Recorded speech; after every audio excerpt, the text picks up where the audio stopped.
ఇక్కడ ఏంటి వాడి యొక్క స్టోరేజ్ ప్లాట్ఫామ్ ఓకే, కానీ మనం సెర్చ్ ఇంజిన్ మాత్రం సెర్చ్ చేస్తాం అలైన్లో వచ్చిన ఆర్డర్స్ మారుతుంది.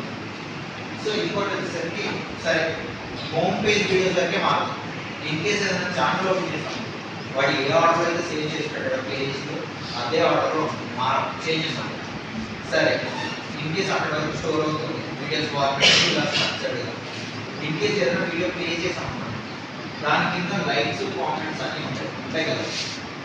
మళ్ళీ ఇవి కూడా ఏమంటాయి, ఒక ఆర్డర్లో ఉంటాయి, సర్టెన్ టైం పీరియడ్లో రిప్లై ఉంటుంది, మన యూజర్ ఐడి ఉంది, అంటే మనం పెట్టుకున్న మెయిల్ నేమ్ ఉంది. ఇన్ కేస్ నేమ్ పెట్టకపోతే మన మెయిల్ ఐడి డైరెక్ట్ పెట్టుకుంటుంది. ఆ మెయిల్ దాని కింద ఒక రిప్లై కామెంట్ ఉంటుంది, దాని పక్కన లైక్ మళ్ళీ మనకి ఉంటుంది. సో ఆ విధంగా డిఫరెంట్. ఇది 2 ఎగ్జాంపుల్స్ కావాలి.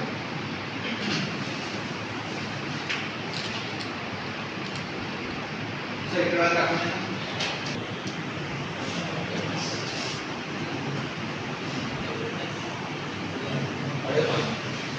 ఇది ఎలా పనిచేస్తుందంటే ఇది మెయిన్గా ఒక ఒకటి ఫ్రెండ్, కానీ డిస్ట్రిబ్యూటెడ్ ఫైల్ సిస్టమ్ దీనికి మెథడాలజీ సింపుల్గా చెప్పాలి.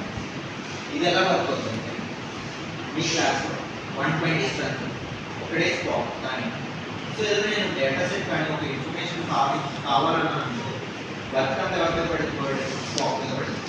120 మెంబర్స్ వాడే కనెక్షన్, సో ఇబ్బంది అయిపోతుంది కదా. సో కానీ మనం ఏం చేస్తాం, ఈ 120ని డివైడ్ చేసి కొన్ని టీమ్ లీడ్స్ అని పెట్టాం. సో ఇప్పుడేంటి ఒక మెయిన్ ఒకటి ఉంటాడు, వాడికి మళ్ళీ లీడ్ సపోర్ట్ ఉంటారు 10 మెంబర్స్.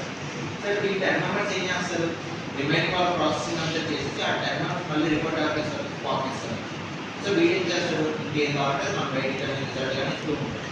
సో ఆ విధంగా వీడియో సిస్టమేటిక్గా పనిచేస్తుంది.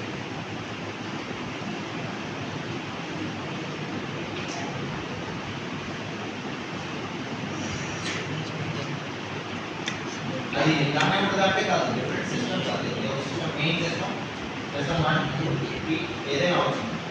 సో ఇక్కడ ఇన్ఫర్మేషన్ డిస్ట్రిబ్యూట్ చేస్తారు ఒక సిస్టమ్స్కి.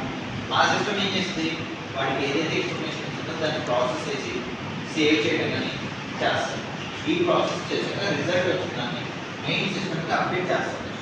సో ఇది ఒకటి ఇలా పనిచేస్తుంది. నెక్స్ట్ ఈ తెచ్చుకొని డిస్ట్రిబ్యూటెడ్ సిస్టమ్ ఇన్ఫో ఎలా వర్క్ అవుతుందంటే, నా దగ్గర కంపెనీ డేటా అంతా వీడి యొక్క ఫ్రేమ్వర్క్లో సేవ్ చేయాలనుకుంటుంది. వీడేం చేస్తాడంటే నా యొక్క ఇన్ఫర్మేషన్ని డిఫరెంట్ సిస్టమ్స్కి కాపీ చేస్తాడు, అంటే ఇన్ఫర్మేషన్ కాపీ కింద పెట్టేస్తాడు. ఏ సిస్టమ్లో ఏ కాపీస్ ఉన్నాయని చెప్పి వీడికి యాక్సెస్ ఉంటుంది, అంటే తెలుసుకుంటుంది. మన లాక్ సిస్టమ్ ఉంటుంది కానీ ఎక్కడ ఏది ఉందని చెప్పి. ఇన్ కేస్ ఒకవేళ ఎక్కడైనా నాకు ఒకవేళ కంపెనీకి సమ్ డేటా కావాలని ఆ ఇన్ఫర్మేషన్ ఒకవేళ అన్ని సిస్టమ్కి యాక్సెస్ ఉందనుకోండి, నా కాపీ ఈజీగా వచ్చేది. ఇన్ కేస్ ఏదో సిస్టమ్ క్రాష్ అయింది, మేబీ అది డ్యామేజ్ అవ్వచ్చు, లేకపోతే సర్వర్ పని చేయకపోవచ్చు, ఏదో ఒక ఇష్యూ వచ్చింది. సో ఆ టైం ఏం చేస్తుందంటే వీడియో యొక్క డిస్ట్రిబ్యూట్స్ మెథడాలజీ అనేది ఇక్కడ వర్క్ అవుతుంది.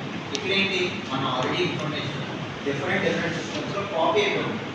సో ఏదైతే సిస్టమ్ ఫెయిల్ అయిందో దాన్ని వదిలేస్తాం, నెక్స్ట్ సిస్టమ్ నుంచి మన యొక్క కాపీ ఫైల్స్ అని యాక్సెస్ ఇస్తుంది. అంటే ఎలా చెప్పిన మనకి 10th ఇంటర్లో మార్క్స్ వచ్చినప్పుడు పోర్టల్కి వెళ్ళి చెక్ చేసుకుంటాం. ఏం చేస్తాం, 9:30కి రిజల్ట్ అంటే 90 ఫోన్ పట్టుకొని కూర్చుంటాం. వాడి యొక్క మెథడాలజీ ఏంటి, ఒక 1000 అంటే 10,000 యూజర్స్ యాక్సెస్ ఇచ్చారు. ఆ 10,000 వరకు లాగిన్ అవ్వదు, లాగిన్ చెక్ చేసుకోవాలి. సో నెక్స్ట్ 1,001 ఎవడైతే ఉంటాడు వాడు వెయిట్ చేయాలి, ఎందుకు యాక్సెస్ అవుతుంది అంటే ఎలాంటి డిస్టర్బెన్సెస్ ఉండకూడదు. సో అది ఇది డిస్ట్రిబ్యూటెడ్ సిస్టమ్.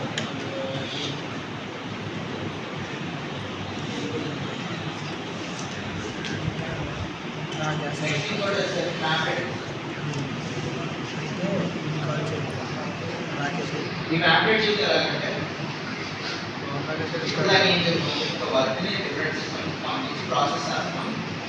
డిఫరెంట్ సిస్టమ్ డిఫరెంట్గా ప్రాసెస్, కానీ ఈ మ్యాప్లెట్ యూజ్ చేయాలంటే ఒక ఇన్ఫర్మేషన్ ఇచ్చాక ప్యారల్గా ప్రాసెస్ చేస్తాం. అంటే ఒకసారి ఇన్ఫర్మేషన్ ఇచ్చాక 2 సిస్టమ్స్ ఉంటే ఆ 2 ఒకేసారి ప్యారల్గా ప్రాసెస్ జరుగుతుంది. సో ఆ ప్యారల్గా జరిగిన ప్రాసెస్ నుంచి మనం అవుట్పుట్ అనేది తీసుకుంటాం. ఇక్కడ ఇలా ప్యారల్గా ఎందుకు చేస్తామంటే, ఇప్పుడు ల్యాప్లో గేమ్స్ ఆడుతున్నాం, అందరికీ ఐడియా ఉంటుంది, గేమ్స్ ఆడుతున్నాం. గ్రాఫిక్ కార్డ్ కాకుండా విడిగా ర్యామ్ అని ఉంటుంది, 8 GB 12 GB 24 GB అని చెప్పి. సో ఇది మనకి గ్రాఫిక్ కార్డ్